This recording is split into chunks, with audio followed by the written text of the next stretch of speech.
Andai kata Bawaslu sebagai pengawas pemilu menjalankan tupoksinya dengan baik dan benar, maka persentase ikut sertanya masyarakat ini akan lebih tinggi daripada hari ini. Dan ini yang terjadi, kenapa kita kemudian walk out. Yang kedua, pemindah alamatan atau yang tidak berdomisili itu ada 117.000. Kemudian yang tidak dikenal ada 173.000. Andai kata, kembali ke poin pertama, andai kata yang dilakukan pencocokan data sesuai dengan mekanisme yang sudah diatur, yang ada stiker-stikernya di rumah itu benar, maka ini data nggak akan pernah ditemukan lagi, karena sudah banyak yang pindah tapi masih terregistrasi. Ini alasan mereka. Oke, dan yang lebih parah lagi adalah ini data golput Jakarta tinggi, dibuatlah premis, dibuatlah narasi, enggak di Jakarta doang kok, di seluruh Indonesia. Kami cuma bilang tok tok tok, halo KPU DKI, kami tidak berbicara tentang wilayah lain. Wilayah lain banyak alasan. Satu, wilayahnya mungkin pegunungan, mungkin kepulauan, jauh dari yang namanya transportasi yang mudah, jauh dari mungkin ya fasilitas yang tidak memadai untuk melakukan distribusi. Halo KPU DKI Jakarta, ini Jakarta, mantan ibu kota, daerah khusus Jakarta. Apa iya narasi yang mau dibangun dengan alasan-alasan bahwa kita sudah mendistribusikan, akan tetapi golongan tinggi ini 3.489.614 manusia yang sudah didistribusikan suratnya tapi tidak melakukan pencoblosan, tidak ikut serta. Kalau data ini dianggap lucu-lucu, coba, ini saya coba gambarkan aja. Pasangan sekalipun angka menang ya, angka perolehan ya, perolehan suara ini di 2 juta, tetap saja golput yang menang di angka 3 juta. Digabungkan pun golput dengan 01, 03 dan 02 ini suaranya pun mirip-mirip. Pertanyaannya ada apa? Apakah mau disalahkan masyarakat? Hari ini KPU menyalahkan masyarakat. Apa narasi yang dibangun? Karena masyarakat sudah jengah. Masyarakat yang mana Pak yang jengah Pak? Coba kalau kami melihat daripada pembuktian sesuai dengan peraturan keputusan KPU 174, di sini dituliskan setiap orang yang sudah menerima surat panggilan C6 pemberitahuan maka harus difoto, harus direkam, harus disimpan sebagai laporan KPPS kepada PPS dan nantinya ke KPU. Pertanyaan kami hanya meminta, halo KPU, tolong buktikan kepada kami bahwa KPPS dan PPS di bawah sudah benar-benar menjalankan aturan yang dibuat. Dan kami minta nantinya pada saat di Mahkamah Konstitusi tentunya, tolong buktikan apakah yang 90% itu yang menurut KPU sudah terdistribusi ada bukti sesuai dengan aturan yang dia tulis. Bukan kami loh yang buat. Sekali lagi buat teman-teman, aturan untuk memfoto, membuat tanda terima dan merekam orang yang menerima C undangan itu wajib hukumnya. Maka kami meminta dibuktikan nanti yang katanya 7 juta lebih orang yang sudah menerima ada, kita buktikan mana foto 7 juta dari orang yang menerima. Itu yang akan kita tuntut nantinya. Jadi kami di sini tidak main-main. Tidak main-main menunjukkan kepada masyarakat bahwa seolah-olah kami takut kalah. Tidak. 01 menang, tidak. 03 menang, tidak. 02 menang, tidak. Peserta kalah semua, yang menang golput. Fakta, bukan kata saya. KPU juga mengakui itu.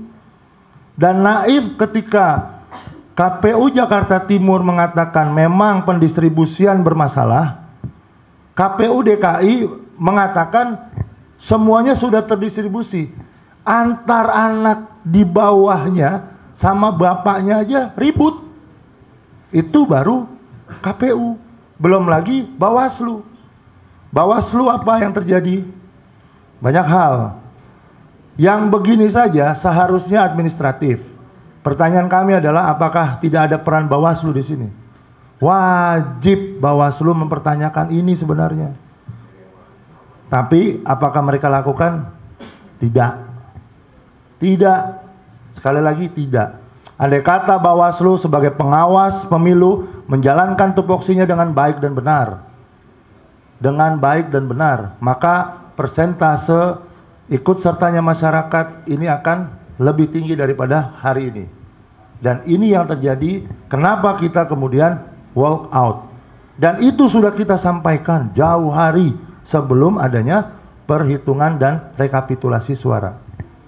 Poin selanjutnya. Di sini ini kami tadi foto. Oke. Ada 1 juta perolehan daripada pasangan kami 400.000 sekian dan 2 juta sekian.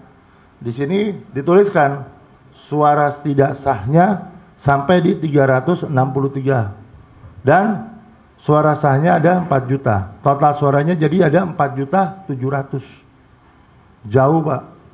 Apakah kami tidak boleh mempertanyakan? Sekali lagi, apakah kami tidak boleh mempertanyakan narasi yang dibangun oleh KPU dengan alasan masyarakat jengah, masyarakat bosan, masyarakat juga seolah-olah disandingkan pemilihan gubernur ini oleh calon-calon yang tidak mereka inginkan? Saya rasa jawabannya tidak. Jangan kemudian KPU bermain pada narasi politik walaupun mereka penyelenggara politik. Terakhir dari saya, ini ada data. Data mengenai orang-orang yang menggunakan KTP saja. Halo KPU. Ketika satu lembaga menyatakan bahwa orang yang tidak mendapatkan undangan, yang katanya sudah 90% tersampaikan itu, kemudian kami cek berapa sih yang menggunakan KTP, yang benar-benar menggunakan KTP dia hadir.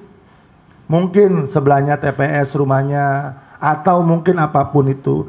Di sini tercatat data yang kami dapatkan, pengguna DPTB itu 8.939. Kemudian penggunaan non DPTB atau non DPT itu ada 9.614.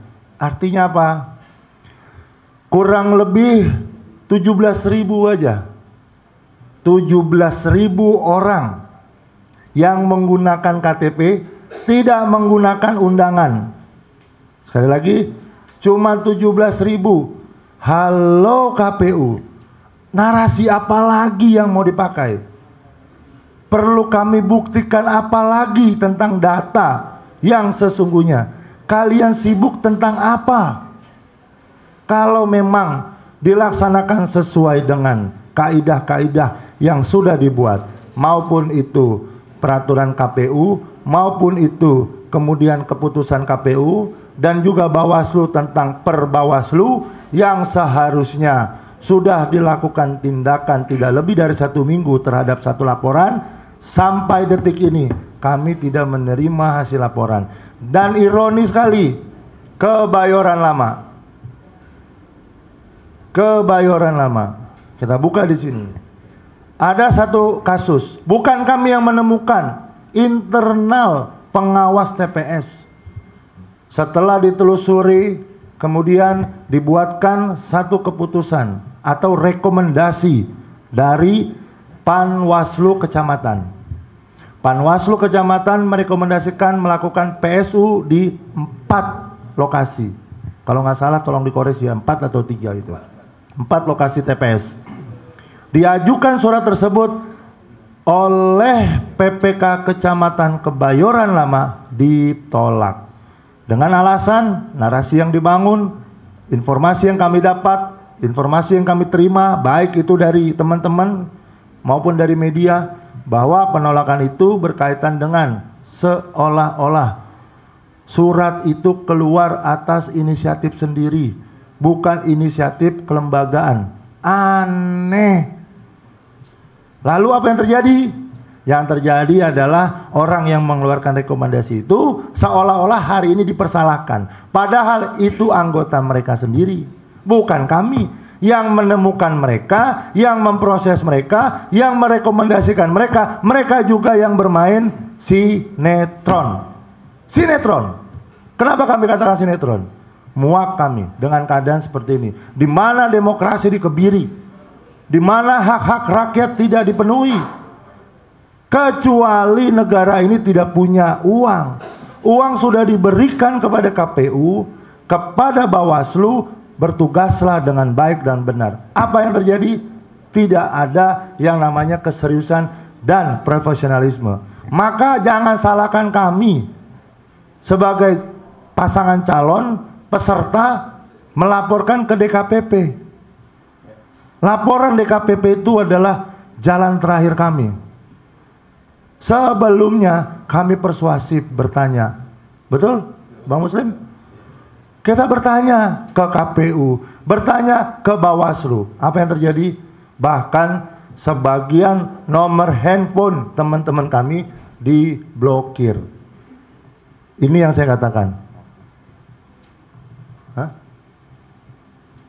Itu loh. Oleh karena itu, sekali lagi, kami akan tetap pada koridor dalam 3 hari waktu. 3 hari yang akan kami jalani ke depan untuk persiapan bagaimana kami mampu membuat laporan atau pendaftaran registrasi terhadap kasus ini kepada Mahkamah Konstitusi. Oleh karena itu, sekali lagi mohon maaf, ini bukan melakukan upaya pencegahan orang menang, tidak.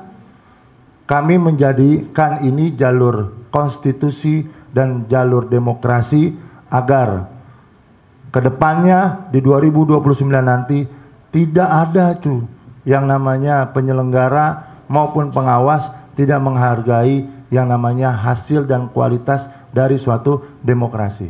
Untuk mengenai hal-hal pendaftaran Mahkamah Konstitusi, kami dengan teman-teman sudah menyiapkan tim gabungan, baik itu dari partai, baik itu dari paslon, maupun dari profesional yang memang peduli terhadap demokrasi kali ini.